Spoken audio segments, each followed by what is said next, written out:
Magandang umaga po sa ating lahat. Ngayon ay araw ng Martes, December 10, 2024 at narito ang magiging lagay ng panahon para sa buong maghapon at sa mga susunod pang mga araw. Sa kasalukuyan ay patuloy na umiiral itong shear line o yung salubungan ng amihan at ng hanging nagmumula sa karagatang Pasipiko at siyang nakakaapekto sa may silangang bahagi ng Central at Southern Luzon. Naasahan pa rin na maulap na kalangitan at kalat-kalat na mga pag-ulan sa ilang bahagi dito sa may Metro Manila, gayon din sa may bahagi ng Calabarzon, Bicol Region, sa ilang bahagi ng Central Luzon at ilang bahagi rin ng Mimaropa. Samantalang dahil naman sa hanging amihan ay patuloy ding makararanas na maulap na kalangitan at mga pag-ulan sa may bahagi ng Cagayan Valley at ilang bahagi pa ng Cordillera at mga pag-ambo naman sa ilang bahagi ng Ilocos Region at ng Central Luzon. Meanwhile, patuloy na umiiral itong Intertropical Convergence Zone o yung salubungan ng hangin mula sa Northern at Southern Hemisphere na siyang nakakaapekto sa may kanlurang bahagi ng Mindanao at ng Palawan. Inasahan pa rin natin ang maulap na kalangitan at mga pag-ulan sa mga nabanggit nating mga lugar. At para sa magiging lagay ng panahon ngayong araw sa Kalakhang Luzon, aasahan pa rin na magkakaroon nga ng maulap na kalangitan at kalat-kalat na mga pag-ulan, pagkidlat at pagkulog sa may bahagi ng Metro Manila, gayon din dito sa may bahagi ng ang Calabarzon, gayon din sa may Bicol Region, sa may Marinduque, Oriental Mindoro, Aurora at sa may Bulacan.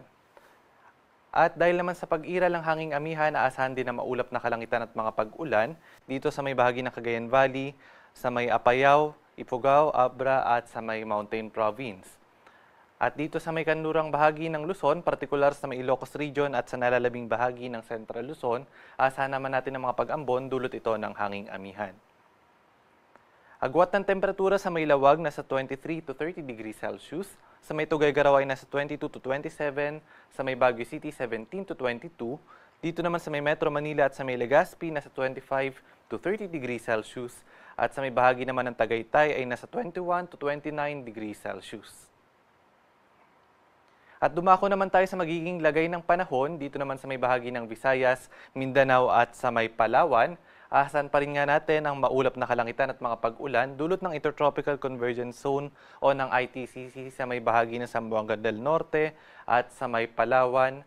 At dito naman sa nalalabing bahagi ng Visayas at Mindanao, generally magkakaroon lamang ng mga isolated rain showers or thunderstorms.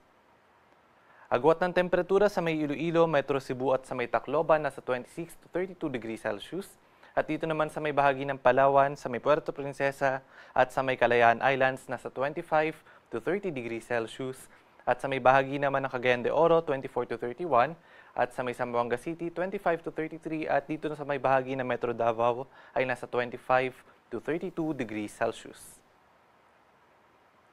At dahil nga sa epekto ng shear line, naasahan pa rin ngayong araw na magkakaroon ng heavy to intense na mga pag-ulan dito sa may bahagi ng Quezon at Camarines Norte. Meanwhile, moderate to heavy na mga pag-ulan naman sa may bahagi ng Aurora, Camarines Sur, Albay, Sorsogon at sa may Catanduanes. Iba yung pag-iingat po sa ating mga kababayan at maging alerto lalong-lalo na ngayong araw dulot ng mga malalakas na mga pag-ulan na maaaring magdala ng mga pagbaha at pagguho ng lupa.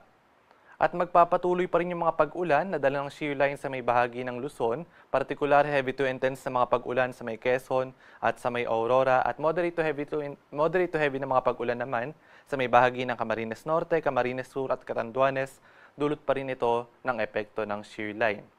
At dito naman sa bahagi ng Mindanao, aasahan din na moderate to heavy na mga pag-ulan sa may Surigao del Norte, sa may Dinagat Islands, gayon din dito sa may Surigao del Sur, sa may Davao Oriental, Zamboanga del Norte at sa may Zamboanga Sibugay. And by Thursday, patuloy pa rin yung epekto ng shear line at ng Intertropical Convergence Zone na magdadala ng moderate to heavy na mga pag-ulan dito sa may bahagi ng Cagayan, Isabela, Aurora at sa may Quezon at gayon din sa may Dinagat Islands, dito sa may Surigao del Norte, Surigao del Sur at sa may Davao Oriental. Kaya iba yung pag-iingat at maging alerto po yung ating mga kababayan sa banta ng mga pagbaha at pagguho ng lupa.